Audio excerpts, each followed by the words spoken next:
And Bruce has just a brief update for us, and then we're going to give the floor to Molly Staples, who is here. We'll have a couple of students who will be joining us as well to talk about the ELO, which stands for Extended Learning Opportunities. It's our internship program that we've been sharing with the board, that was funded through a grant that we received last spring. So Bruce, we'll have you jump right in first.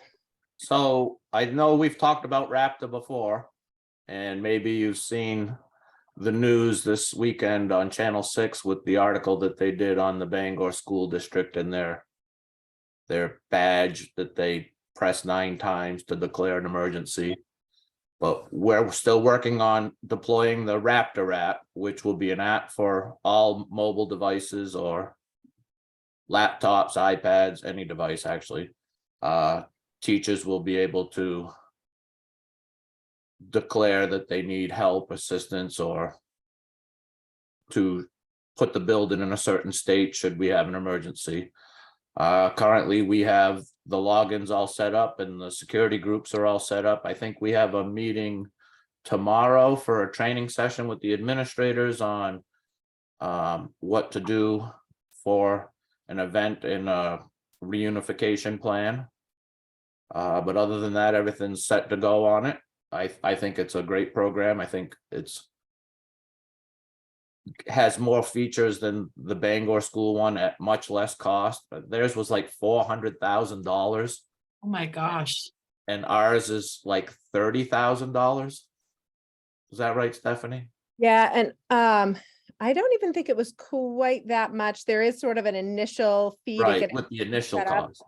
But going forward, it's just an annual cost of $1,800 per building. So 1,800 times 6 to be able to have that emergency button that any teacher can push at any time. And it follows the I love you guys training that we have been doing. And the other nice thing is it's obviously great to have an emergency. It's going to be ideal if we ever have to do a reunification. Even if that's for an emergency where, maybe there's a gas smell in a building and we have to transfer students to a different building and then get them home, even if it's not like a super high stress emergency, it will still sort of ease that whole process and support that whole process because the app integrates with our Power School system. So we will know automatically when we're pairing students back with their families who, any custodial right issues, all of that's going to pop right up in the app. It also has a communication piece in it too, so that we can communicate amongst ourselves in that event as well. And the other benefit is when it's not being used for an emergency, it can be used for something called team assist. So if there is a fight in the hallway and a teacher has their device with them and they push that team assist button, it will automatically call whatever group we input for that school who could respond in that instance, or medical emergency. Would alert the school nurse and maybe any team members within a certain vicinity and principal, they could all respond. So we can have multiple team assists for each building and we can create it so that it fits the needs of each building. So that'll be great. So yeah, other than that, I think that's the status of it. We're still moving forward with it and we hope to have it all set and ready to go by fall. Sounds great. That's Sounds fantastic. great. Thank you very much, everybody involved. Thank you. Welcome. Any questions about that for Bruce or me? I'm really excited about it because it gives us such an immediacy if we need it. It's going to be, I think, very reassuring to the community. Yes. Show them that we're on top of things. Absolutely. I think And thanks for finding something that's less than 400,000. That's cool. That's a good thing. Well, we didn't have to install antennas all through the buildings as radio beacons for the badges, and there's so much different about this product than that product. It's amazing how many more features we have for less infrastructure and less money. And we didn't even have to have a bake sale to raise the funds. That's really great. It's helpful. Oh, I would have been all right with a bake sale. Me too, but until after I ate whatever it was. Bruce, But way to if a go, teacher, Bruce. Bruce, if a teacher in one building, let's say South School, press the emergency button, would all the teachers in all 6 schools be aware of it, or just the South School would, for example? I'm sorry, Sorry, I didn't hear what you said. I was muted, sorry. It's only about the geographic area that's defined under your profile. So while we will have some people that work in multiple buildings, they may receive notifications about a different building than they're currently in, but it will only notify the people that are in the building of their profile. And they won't be able to activate the button unless they're actually on site as well. So Okay. the GPS component on it is integrated. That's great. Then I assume that if someone, and again, using South School as an example, if someone hit a button, all the people in the central office, or all the, the main people who need to know in the central office would also be notified. The administrators of the application would get notifications for all buildings. And that would include, Stephanie and John and, Max and other people in the main office. Correct. Great, thank you. Yes, and we will also eventually have some people that might be part of other buildings, like if it's a shared staff member, they might have multiple schools, so they would then get that notification. But we're also looking at having an assistance team that would go ahead to a reunification site in advance, so they would also get that notification, even if they're not in the school where an emergency might be happening. Great, thank you. A lot of other little things in the works sort of behind the scenes as we're getting these pieces up and running. All right, well, I will introduce Molly Staples to this group. Molly is our internship coordinator, also known as an ELO coordinator. ELO is sort of the terminology that the state is using, in education. States love their acronyms, so ELO is sort of one of the newer acronyms for extended learning opportunities. But Molly has been running a brand new course this year, which supports students in exploring some of their interests. So Molly, I'll have you take it from here. Yeah, I appreciate everyone kind of letting me chime in on your meeting today. I also have 2 students here, and it's pretty great for students to be here, I think, on a snow day, Zooming from home to meet with a group of school board members. So thank you guys. And I want to make sure that they're able to talk and answer questions about their experience. It's kind of a gift that they're here. Our classes pass fail, so they're not like, there's no like extra credit or anything. They just actually really believe in this program. So it's pretty incredible. So I don't come from a formal education background. I'm a person who's had multiple different career paths and have jumped into them with great intention and learned a whole bunch of things, and then brought that and kind of my networking ability to this position. And so we started this semester with approximately 15 students.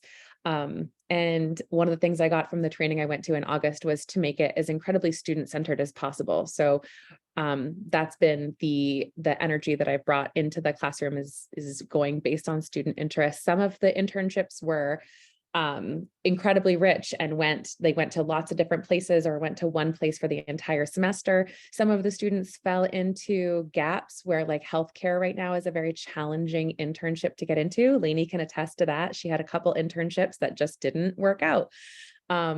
But I think overall, the course kind of fills a gap that exists between the things that we naturally think that students need to learn and the state's guidelines for things that students need to learn, and the things that they might get to the outside world and be like, oh, what am I doing? The other thing I try to do is talk about, kind of guide students through things to save them from having to take an entire college course.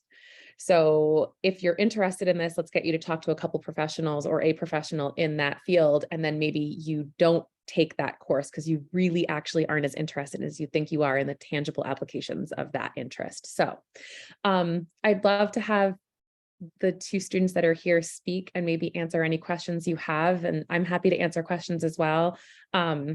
I'm happy to give like a little, so this is Lainey King. She's wearing the Carhartt hat. She came to me with an interest in medical lab work and possibly phlebotomy. It's actually interesting because these two students, the first day of class, one of the things I remember the most is Allie, who's wearing headphones. She was like, I'm a people person and I want to help people. And Lainey was like, I don't want to be with people, like at all. So they came pretty opposite. And I think it's been really interesting. They've had two very different experiences, but both have been incredibly student-centered. So Allie came really not knowing exactly what she wanted to do, and but knowing that she had a heart to help people. So she's been doing an internship with New Hope. Lainey had a couple different internships fall through. She did a couple days or one day at Blake Vet. She had a couple days at Camden Whole Health. She met with a couple different lab people and scientist folk from different walks of life. Luckily, she's pretty confident in what she wants to do. So she didn't need a whole lot of enrichment. But I think overall they've had good experiences, but different. So do you guys want to give, like, Lainey, you want to start first and just like tell them a little bit about you? Yeah, so I'm a senior this year, and I went into this class kind of knowing what I wanted to do. And even though a lot of my internships didn't work out, I learned a lot from both of them. Like when I went to Blake Vet, I learned that I didn't want to work in the vet setting whatsoever, whether it was lab or not. I love animals, but I didn't want to work with them. And I really did like Camden Whole Health, but they were more phlebotomy, and I wanted to deep dive more into the lab part, like studying cells. But I think my favorite part was Molly not giving up. Like she constantly worked to find me an internship, even if one of them didn't work out. Yeah, it was not, if you put it on paper, it definitely wasn't the most successful semester, but again, keeping it student-centered, trying to get her into a facility. And obviously many of you might be thinking like, well, why not just send her to Maine Health? Right now, Maine Health is very challenging to get into. And this is something we're hearing from ELO coordinators across the state, is that it's very, very challenging to get a lot of those medical health people. Luckily we were able to, Lainey, did you have anything else to say that I interrupted? No. Okay. We were able to get another intern into the Knox Clinic, which is a nonprofit. I'm not sure if you're aware, it's across from the library in the family planning, it used to be family planning. It's separate from the walk-in clinic, and it's a nonprofit that does free healthcare and dental care for people who are uninsured and underinsured. So we had one student go there that met with a nurse, a physician's assistant, social workers that do therapy and resource management, a dentist, and a dental hygienist. So that was really great, but they didn't really have anything for lab work. So again, it's kind of finding that niche of like, she doesn't need to follow a nurse around necessarily. She kind of knows that she doesn't want to be working hands-on with people. So that wasn't going to work. So it was really challenging to find that, but she still got stuff out of the class, and we still talked about what you do in certain situations in the workplace. She got to learn a lot and ask a lot of questions about other people's experiences and do a lot of research on her own. So it still was valuable. It just didn't look like a traditional internship. Allie, what do you think? You ready? Yes. So I'm Alyssa and I'm a junior. Coming into this class, I didn't really know what I wanted to do at all. I just knew I loved like helping people and talking to people about emotions and stuff.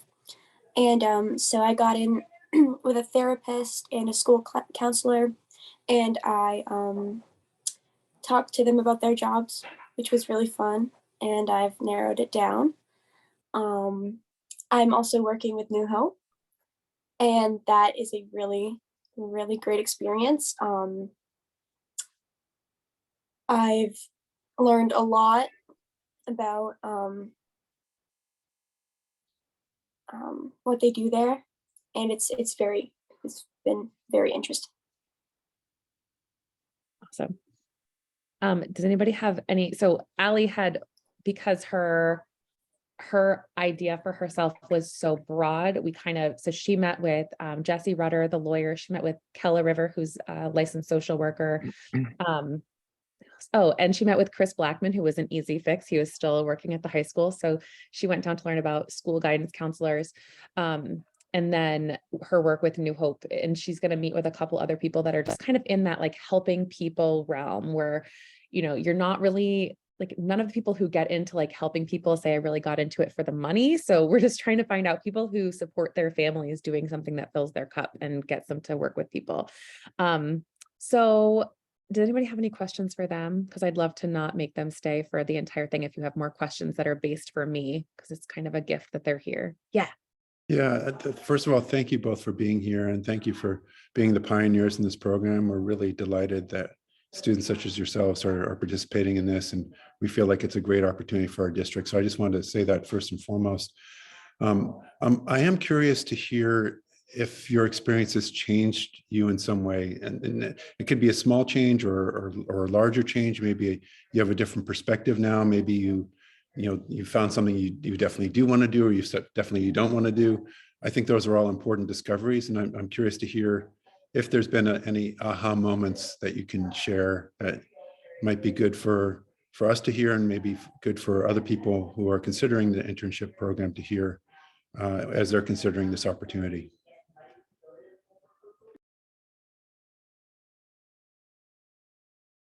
I know for me that I learned quality over quantity, and that like the quality of even just being there for one day was enough to kind of help me learn what that business does, or if I was interested in that. And I definitely learned that I was interested more in hematology instead of other parts of lab. Allie? Yeah, for me, I've explored things that I probably wouldn't have done without this internship. And Molly has introduced me to different ways of thinking. And thank you, Molly. I just like to say that real quick. And I've narrowed down my interests, and I've been open to new things. And it's I think, yes, but it's been very great. Great. Sounds like it was successful for both of you. So thank you for sharing that. What's then the duration of an internship? Like, what's the time period typically? Do you want me to answer that? Or okay, so we've done one semester. That's the students can enroll in the class for a single semester for one semester. So it's during block 4. And Stephanie and I have been kind of we started this with a pretty solid idea of what we wanted it to look like. And I'm so grateful that she's been open to like, it's not exactly what we thought. We kind of were anticipating, and Stephanie, correct me if I'm wrong on the numbers, but it was supposed to be 4 weeks of classroom time, 10 weeks of internship that was pretty full time, and at a certain number of hours, and then 4 weeks of a project. And that's just not how it went, because we wanted quality over quantity. Thanks for like the lead in, Lainey. Some of the students got started right at like 4 to 5 weeks into the semester. Some of them, like Lainey, only went to 5, maybe we got it to 7 like hours of like tangible, like meeting with a person. Like she did have a meeting with the manager of the lab for Waldo County and Penn Bay, right? And didn't you meet with Frank? Yeah. And she did meet with a couple of people. So, I mean, she didn't get to like the 40 hours that we would love, or 30 hours that we would love to see students get. And then the past few weeks have been kind of unpacking all of that. The last 4 weeks of class is some students continued to go to internship because there was really not a whole lot to unpack. They were just doing their thing and they were enjoying their time there. Ideally, they would come back into the classroom. We would talk about, how did this go? What did you like? What did you not like? What do you think the work-life balance is like for that occupation? And then doing some kind of project that would be put on display at the school. And we do have a couple projects that will be out. Allie's working on one. I think Lainey has hers done, that will be out in the hallways. And I'm happy to send photos of those projects to you. But because I'm not a formal educator and I did not understand school days, and I had COVID last week, not all the projects got done. And because it's a pass-fail class, it doesn't really feel like I should be, it doesn't feel right to me to send students home with a ton of like homework or like make them get their project done over the weekend. Like if I feel like they got a great experience and I feel like they've expressed that to me and they're all willing to talk about it or write about it, they all sent thank you notes to all of their people. Like, I don't feel like I need to really drive home this like what is a project, like if they, like a lot of them stood up in the front of the classroom the other day and they spoke about their experience to their classmates and had questions answered. One of my students built a pyramid out of Legos and he's working on a poster that will eventually put up that talks about the architectural significance of the pyramids. But so that's kind of, I know I got off topic, but that's kind of the timeline is 4 weeks, 10 weeks, 4 weeks, but that doesn't necessarily fit almost any of them. Yeah, I'll chime in too. I think it was really interesting planning this, and we sort of had this vision in our mind. And once Molly was hired, Molly's like, okay, I feel like you have a vision and I feel like you need to take the vision from your mind and help me get it in my mind. Like we had a lot of great conversations. And then as things started to unfold and Molly started to make connections with businesses and organizations, it's not like a business suddenly has like an opening for a student to fill and work for them to do, nor is that necessarily what's really going to be beneficial for the student, because there's sort of layers in that experience. And that's sort of why we're introducing the term ELO to this group, because you're probably going to hear that more. It's about the experience, not just the internship. It's not so much a job, it's getting experiences outside of the building, seeing where you fit within the community, or maybe where you feel like you don't fit, because those experiences are really important as well, and making some of those connections. So that has sort of morphed, and it's really interesting. I'm part of a group typically every other Monday. The group meets, it's a Mid-Coast group with Topsom, Brunswick, and the Freeport area, and they're doing something similar, but they haven't started their internship/ELO experience yet. And they're talking about like, oh, even on a school vacation, a kid could probably get 40 hours of an internship. And I'm like, I don't think that's quite going to happen, and sort of sharing what we're learning through the process. So it's really neat to sort of see these other ideas unfold across the state, but I think Molly's done a great job jumping right in. And I want to maybe ask another question of our students while they're here, because when I visited, I think you were both there on the picnic table outside. It was early in the year.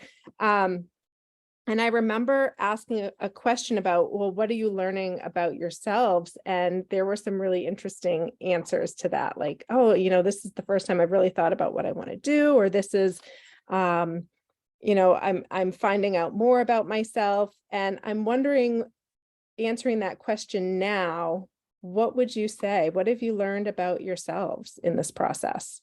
I cannot wait for these answers. I would say I learned I still don't really want to work with people. Like I am definitely more into the behind the scenes work, which is why I started out with lab.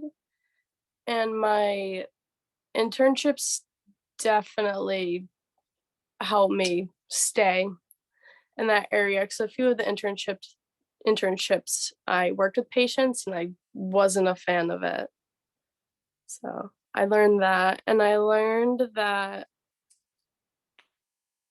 I don't know how to word it, but I'm definitely interested in one part of lab more than like another. Because one of my internships, we talked about the different aspects of lab, where there's like a urine department, there's a blood department, tissues. And I learned that I was definitely more interested in the blood and tissues part of lab. And you learned that you have no interest in wastewater treatment management. Yes, I did learn that. Good to know. Allie? Okay, so I've learned like what my personality type is and what I work best with. I've learned what my main interests are and what's important to me and like sort of what to look for in a job. Yeah. Awesome. Any other questions for our students while they're here? I just want to say, so my name is Lauren Andrews. I live in Cushing, and my kids graduated from Oceanside like 3, 4, 5 years ago. But I just want to say, like for you, Alec, and anyone else thinking of mental health, is that the opportunities are huge. So yeah, I'm a psychotherapist. I work on Main Street in Rockland. That's my primary job, but I also teach at UMaine. But anyway, the opportunities in mental health are huge. If you really love I love talking to people. I just love it. Maybe like you do, Allie, and a bunch of your classmates. But one thing I want to say that is different than what Molly said is that if you get into private practice, you can make a lot of money, like the money doctors make, like well into 6 figures. And so you don't have to think that if you want to help people and help them genuinely, that you have to settle for a little money. So there are a lot of opportunities in mental health care, from case management to being a psychotherapist in private practice. And Molly, if you'd ever like me to come in and talk about things, because I also teach students at UMaine about their opportunities, I'd gladly do that. But for you, Allie, and anyone else, is that the opportunities are huge. The number of people wanting mental health care is like way up here now. A lot of people want to have health care, mental health care, and your ability to do whatever you want to do and to earn a very good living is real now. It wasn't before, but it is now. So one of the things that this program is, well, one of the things that I've decided to do is keep some students on for next semester. So Allie's with me for another semester. So I will definitely be in touch. Good. I'll write down your Glad to name. help in any way. Yeah. Yep. Awesome. Because that's one of the things that we do, is try to talk about what the future looks like and how we can make a plan that feels really, really good for the student and goes with the overall vision that they have for their life. So Good. Anyone have any good. more questions for them, or do you think, I just would love for them to enjoy. I'm sure they're both going out sledding. Well, extra credit for being here on a snow day, for sure. For being here anyway and talking to us, it's awesome. But extra credit for 200 points towards your final pass fail grade. Yeah, that's right. Well, we really appreciate it because you're helping us learn as well. You know, we want to make things better for students and school board members that were at the workshop on Thursday. Even though I was not there, I did watch it, but this sort of loops back to, I think, what you heard the high school student Jillian speak about, which is really trying to understand yourself and having opportunities to think about, you know, what am I going to do with my future? And that's really what we need to be doing with our students. So thank you all for helping us learn as well. And I'm still here. I still want to talk about everything and answer all the questions. I just would love for them to, it's just, I feel like it's kind of a gift that they're here at all. So I'm so appreciative. All right. Thank you guys. You guys can go sledding. Thank you. Other questions for Molly? Yeah, Rebecca. Hi, Molly. I have a couple questions. So, and I don't know if you or Stephanie would be answering this. One, I'm thinking in terms of credits, like how are you determining what the credit is and where that goes towards graduation for this program? And how does the development of the curriculum align with college college application requirements, or like how does that fit in if somebody's doing an ELO and then it's something that they're going to want to go, they're like, yeah, I want to go into social science but is this a class that meets that criteria? Is this something that is an additional? How does it show up on their college app? Or how does it show up on a resume if they're going in a non-college direction? And then the other question I had was, have you envisioned, Stephanie, or can you imagine a way to, in kind of piggybacking on some of the things we've heard about the middle school, an ELO option at the middle school level of some kind? So I'm hoping you can speak to those. Stephanie, are you okay if I start this? So Yeah. first, I just want to like reiterate to everyone that I do not come from an education background. So I ask for a little bit of grace as I'm trying to navigate these conversations. I'm very committed to getting better at this and to understanding how everyone speaks about education, all the acronyms and credits speak. Those are not my strength. Luckily, Stephanie's in my corner and that feels good. So do you mind if I start and then you Yeah, can? go ahead and start and then I'll jump in. Yeah. Great. So the students get a half credit for an elective half credit for the semester. If they stay on for another semester, they'll get a full credit for the year.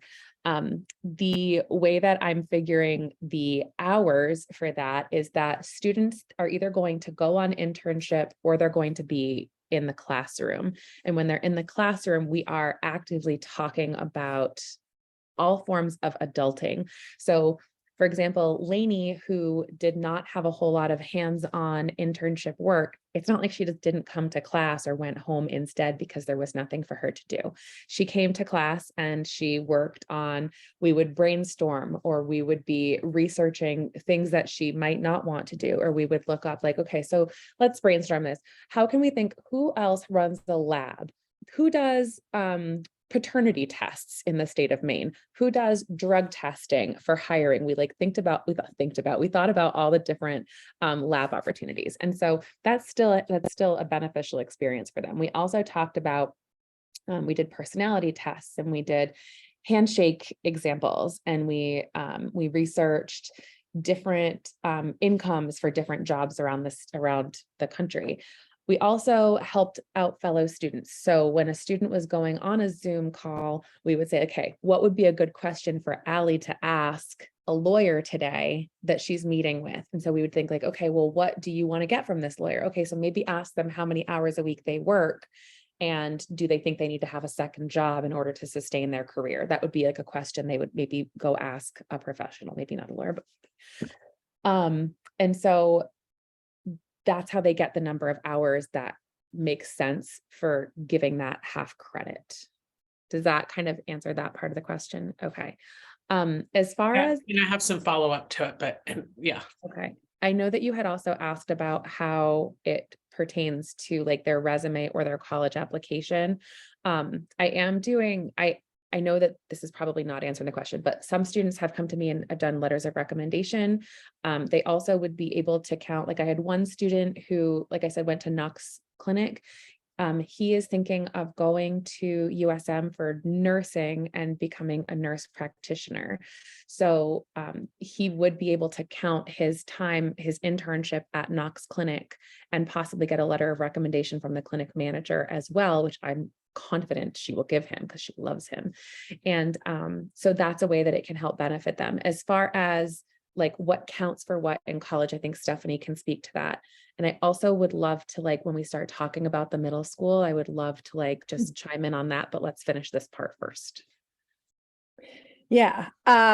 So going back to your question, Rebecca, it's sort of a bigger question that we've been framing all of our recent programming around in terms of after school programming, summer programming, and now this ELO programming. It's language that centers around what our Maine's guiding principles. We have organized them into the 4 C's. So communication, community, creative thinking, critical thinking and problem solving, and really trying to get students to focus on those skills and having those be the driving skills.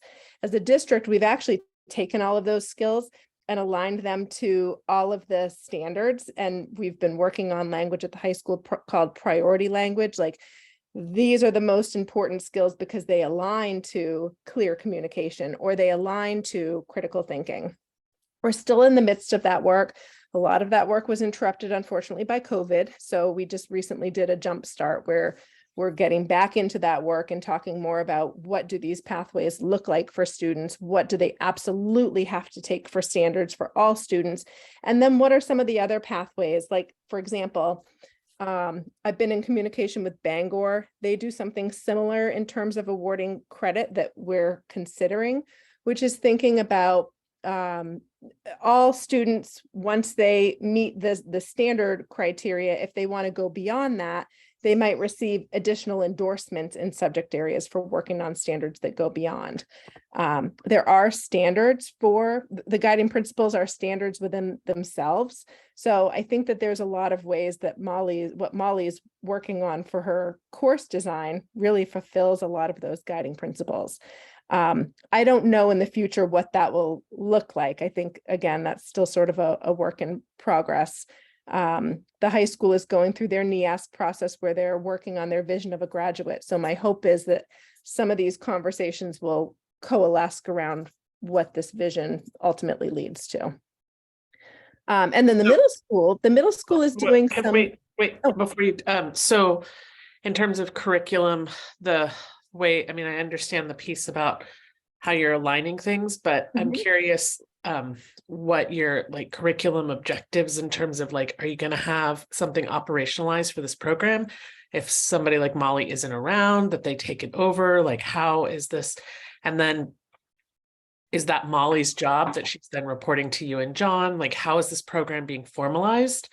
And not just in terms of it looks like a good idea, but also how are the ways that this is a pathway, and how's it being formalized with curriculum and language moving forward? Molly, do you want to address some of that?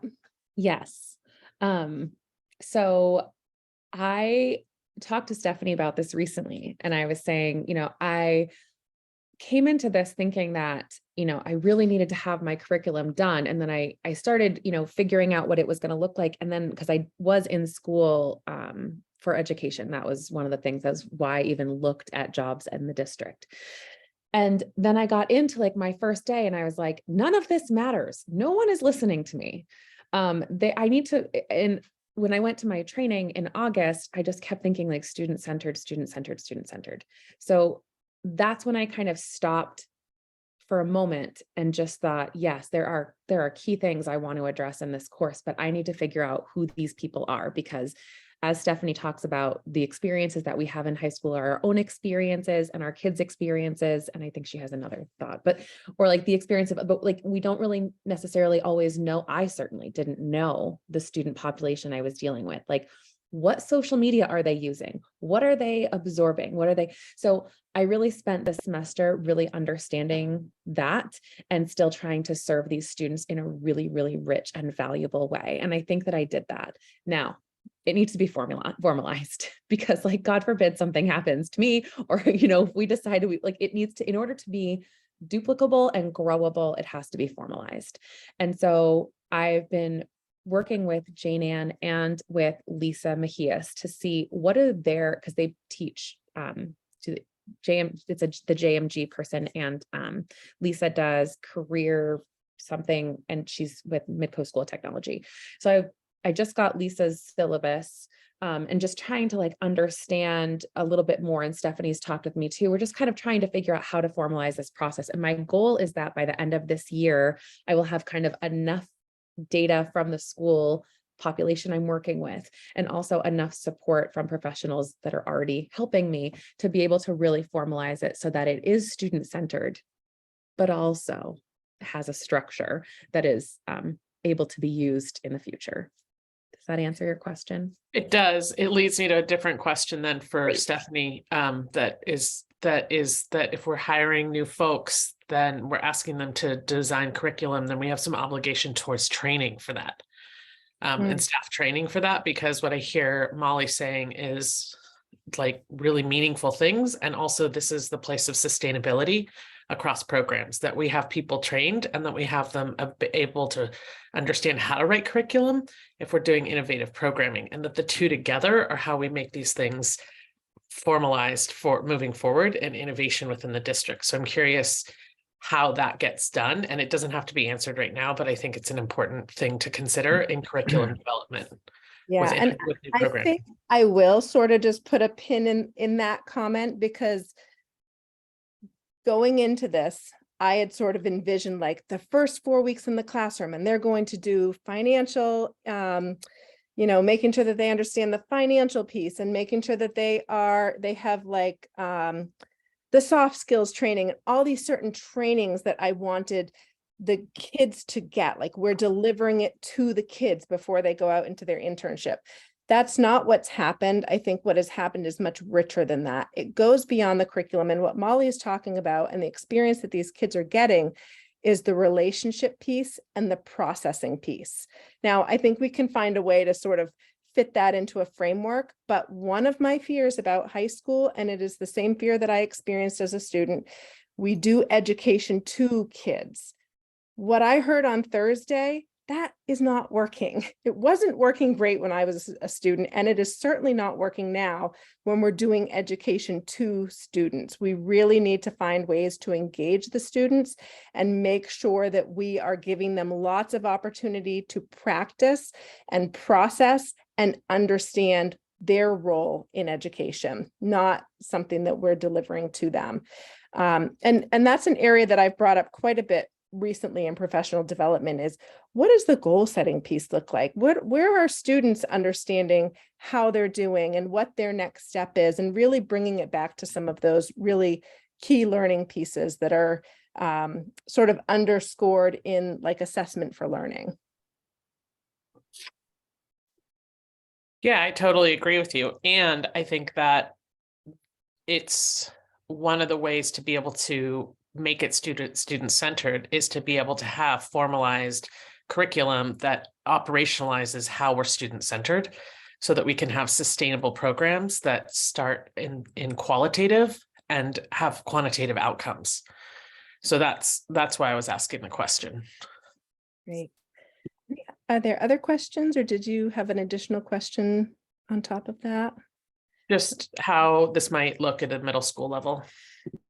Oh, yeah. So middle school is a little trickier. She's smiling a lot. I like that smile. I think Molly, she has Molly thinking always about- has Molly always has. So She's thinking about middle school. Yeah. we can't do the same type of like internship type of an approach because of labor laws. In fact, we can't even do that with freshmen and sophomores. That's why this program is for juniors and seniors. They have to be 16 or older. Otherwise, we run into a whole bunch of labor related, I guess, red tape. However, this is a conversation that we were having. I think I shared with this committee as well as the school board that we applied for a community juvenile grant. I still have not heard anything, although I'm waiting and I can feel time ticking. We're supposed to hear from that grant mid to late January, and here we are, we're waiting. But when we got the community together to talk about what is really going to benefit our students who are most at risk, it's having opportunities outside of the traditional classroom and opportunities to really understand what their community is like, what types of experiences are out there and available for them. So part of that grant, I think there's like 5 different activities within that grant. And one of them is additional training and additional planning time to work on the curriculum for alternative education and our intensive support behavior programs. And then it would also include transportation for, as those plans are being developed, they might be quarterly experiential modules that sort of center around a theme and get kids out into the community and have a greater understanding of that theme.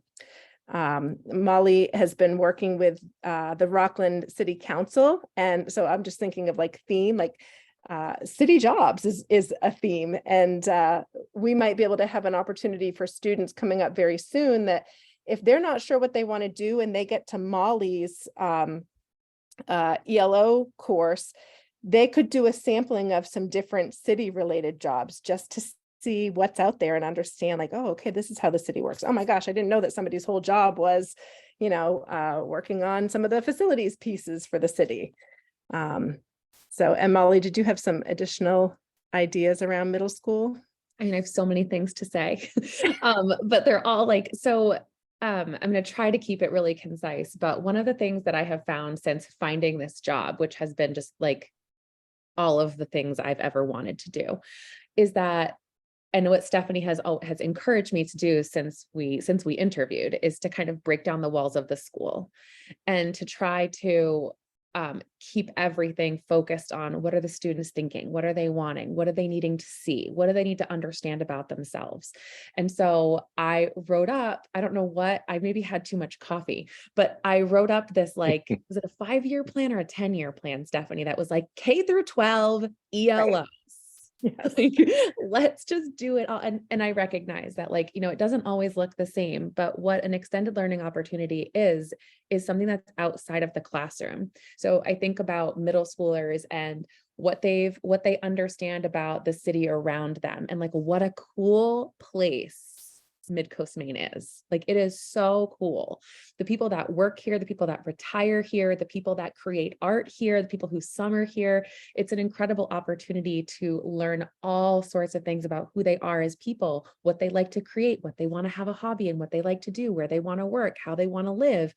And I think that one of the things that Stephanie has talked about is that her vision of what she wanted her life to be was molded by very limited exposures to certain types of adults. She had her parents, and this is just a story that I've heard from her that I just think is incredible, that she had her parents, she didn't want to do what they did. She had educators. She was like, that's where I want to go, and we have these choices that we make that are based on the things that we're exposed to. So then you have people, like, if you think about like a young child that and you say, what do you want to be when you grow up?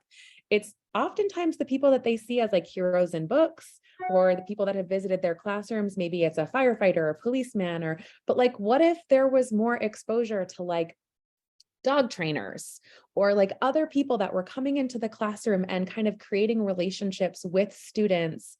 And that's an ELO. Or maybe there was a field trip opportunity for middle schoolers, or they were volunteering with certain people. I don't know if any of you are familiar with, I don't know all the titles of it, but it's the Harvard study. It's the longest running study in American history. And it's the group of Unhappiness. Yes. I know that. I Yes. talk about it in my classes. Yeah. And do you remember the number one indicator for happiness and well-being in older years? Do you remember? Caring relationships. Relationships. And so part of what we're creating with ELO experiences is incredible relationships with people who will end up being their mentors, their coworkers, their trainers, just people in the community they can wave to at the grocery store. We all know that Mid-Coast Maine is losing their youth, and we're all there, everyone's moving away because partially we don't really understand how cool this area is. And we haven't really created incredible relationships, and COVID did not help. So I think that ELOs, in the sense that we've created a learning opportunity that's outside of a traditional classroom, can really be applied all the way down the line, where we're starting to celebrate like what are students really good at, and who's a person I can have them meet in their surrounding area that is going to nurture that and show them how that relates to the job that they do, where it's not just the traditional policeman, fireman, doctor. There's a ton of opportunities for people in the state of Maine that I think students aren't even aware of. And that does not have to necessarily look like a traditional internship where somebody is 16 or older and going to yada, yada to do a thing with a person. But it can also just be exploring, who am I in middle school, and giving them opportunities to meet people that might be a little bit like them, and nurturing that, because that is it's what's going to lead to a desire to be in school, because you have someone who told you it's a good idea, who you respect, somebody who's going to encourage you to take certain classes and do certain volunteer activities. So yes, that relates to middle school. And as we continue to grow the program that I was hired for, I would absolutely love for us to just continue eking down into lower grades and having ELO experiences that look exactly like they should look for that grade and that body of students. Thank you. Excellent. Excellent. We've talked. Gotta Yeah, go. we've Thanks, talked, everybody. Thank you, Molly. Sorry. We've talked in our district, our mission and goals are relationships and proficiencies and pathways. And what you're talking about is that combination of relationships and pathways. So pathways, in my mind, is not like, oh, I must do a certain profession. Pathway is, what do I love doing? How do I find out what I love doing? Which is usually a few things at once, by the way, personally and professionally. But you're talking about that. And how we instill that, K to 12, whatever is, appropriate for certain age levels is what you're talking about. And how we do that to make school relevant. Because one of our student representatives at a meeting last week about basically student engagement and social emotional learning. She said, a lot of kids, they don't know why they're there. They just have no idea. They're just going through the motions. Yeah. And that just sucks the life out of you in terms of wanting to do well at whatever you're doing, whether you're working or in school. So can't agree enough with you enough. It's just awesome to hear this and support it 100%. Thanks. God forbid we get to that place where we're just going through the motions and we're in a career. Like, God, totally agree. just All of my patients, who have a lot of money or a lot of status, but they're miserable because they don't have what's going on inside that humans need to feel healthy and happy, which really does center around relationships and loving what you're doing. Yeah. Really simple. Yeah. So simple. I would add to that, Lauren, it's connected to what you're saying is increased opportunities for students' agency, for them to have choice and voice in terms of what they're learning and what they're pursuing. And Molly, I love your energy. I love your enthusiasm. I hope that you're able to just channel that and do all the things that you hope to do for the district, because I think you have really good instincts, and I really know that the district will benefit from that type of energy and enthusiasm for the program. I'm wondering if a model where, if we can't bring students out, if we can bring some of these professionals into the schools, maybe there's, once a week or once every other week or the first Friday of every month or whatever it may be, you have a professional, not just the typical policeman, fireman type of person, but maybe other types of professionals that come in to the schools and talk about what it's like to be in that profession, why they enjoy it, what sort of intrinsic reward they sense. And then maybe for students who are interested in those particular professions, they're able to follow up, or there's some sort of, session 2 or session 3 where they can go off site, and it wouldn't be an internship, because I don't want to give Stephanie any more red tape than she already has. But some sort of opportunity for them to sit in and watch and observe, or something along those lines. I just think that the more we're able to sort of, I think you talked about breaking down the boundaries between the school and the outside world, the more we're able to do that in combination with giving student agency, I think it could be a really effective combination. And I certainly would support other ways of expanding the program so we could do that, K-12 or in any sort of developmentally appropriate way throughout the district. I will add the one thing that we've kind of hovered around but haven't touched upon is that it also is, have you talked to anybody recently about how the community perceives teens right now? It's crazy how detached we are from what high schoolers look like and how really cool they are. They're so cool. And middle schoolers can be so cool. They just need a little help. So one of the things that has been really cool for me is to see these incredible grown-ups who are dedicating time to high schoolers. But also I brought one of my students to a Chamber of Commerce event, and I watched her flit about the room. I mean, she was terrified, but she did some flitting and floating. And watching adults interact with her, and you could kind of watch their ears, like they're just their gears turning, like this is a high schooler. So to change the perception with the community, and in doing so, the boundaries of the school really do come down, because we're really now inviting adults into education and inviting students out into the community. And that partnership that's incredible. And just because I know how much we all love acronyms so much, one that you may have heard of is SOBAS, which is sense of belonging at school. But we want to shift that as students are getting older to SOBIC. I think I might be creating that one and making it up, but it's sense of belonging in the community. And students have to feel that transition. We talked a lot about sense of belonging and the relationship piece. I think that was really what the workshop seemed to be focused on. That was a big theme of Thursday. But how do we then transition that into where they fit and see themselves within the community? That's what we haven't worked as much on. And that is a huge strength of Molly's. I feel like we're just like, this is the starting point for some really great work. Yeah, it is. It is. I have a question too, or sort of a comment question. And that is, when I was in high school,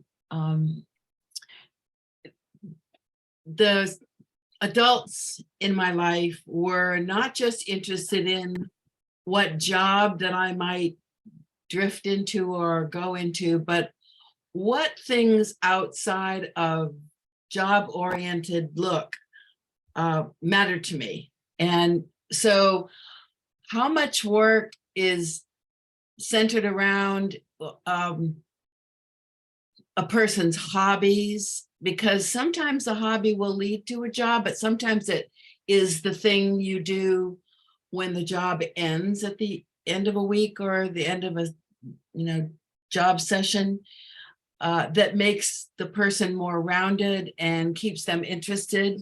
Because all job, I don't care what job it is, you can have the most fascinating job in the world, but it's all you ever think about.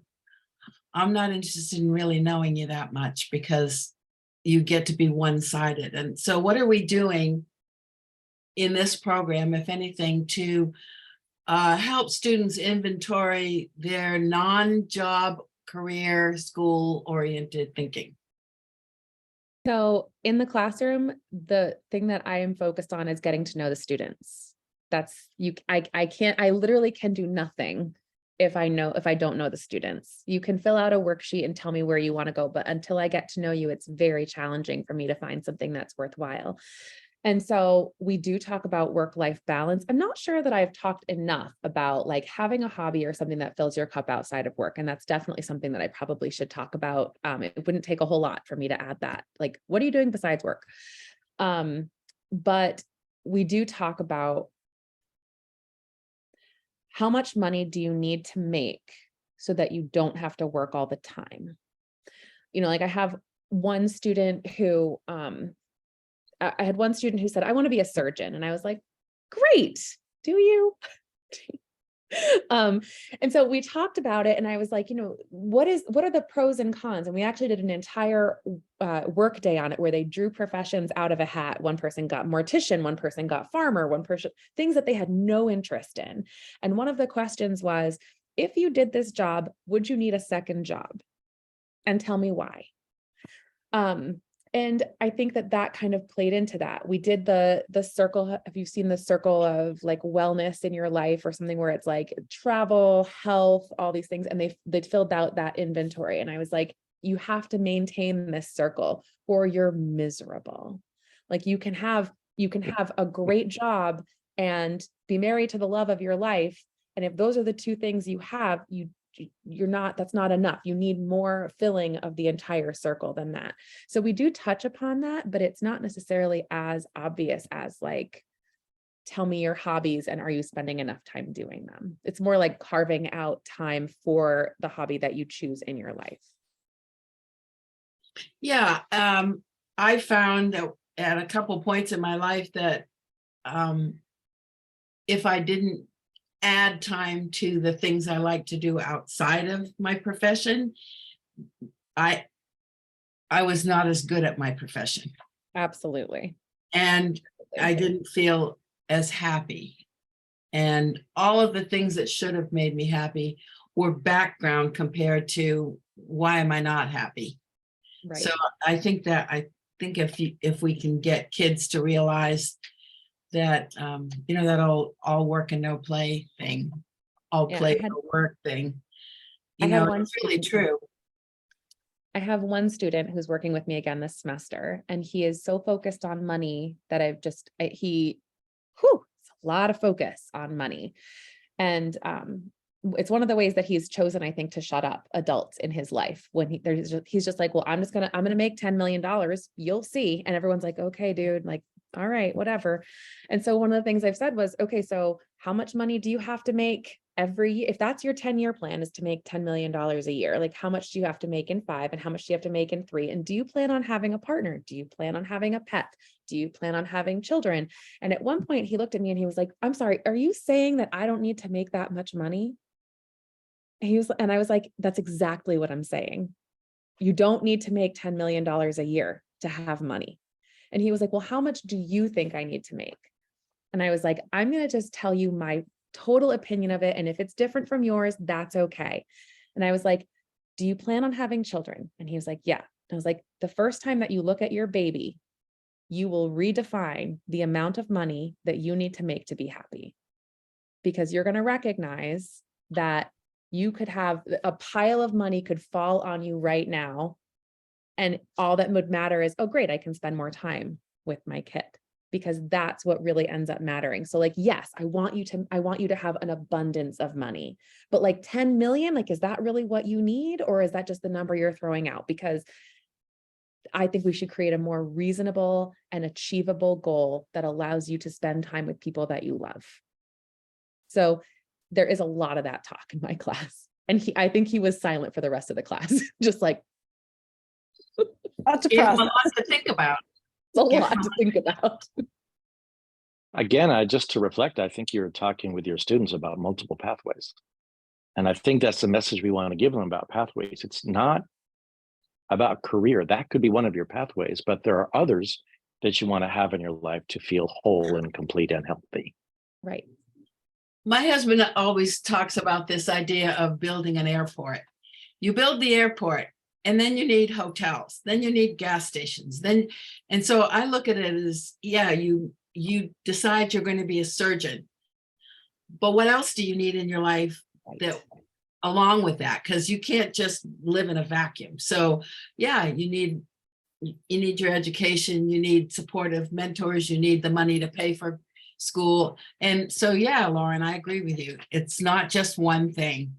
And I think kids, maybe because we start out by saying to them, what do you want to be when you grow up? Yeah, we do. Yeah. I think it's a big mistake. Yeah, we got to change that one. Yep. So I think Because the implication is you can only be something good if you are this certain thing to be, right? Or you can It's always the implication of that. Or you can only be one thing. I love it when, And, you know, I asked that to one of my grandkids, and she says, I want to be happy. Mhm. Whoa, okay, let's look at what that is and how you get there. So I think, Molly, that's what you're doing with these kids, and I love it.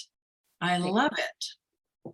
Thanks. Yeah, Molly often says she's teaching adulting, which I think is what our students really need, that opportunity to process what their future is going to look like and have somebody who's very experienced and very knowledgeable about the community to be able to have some of those conversations with. Yeah, and how to get there. That's the pathway, how to get there.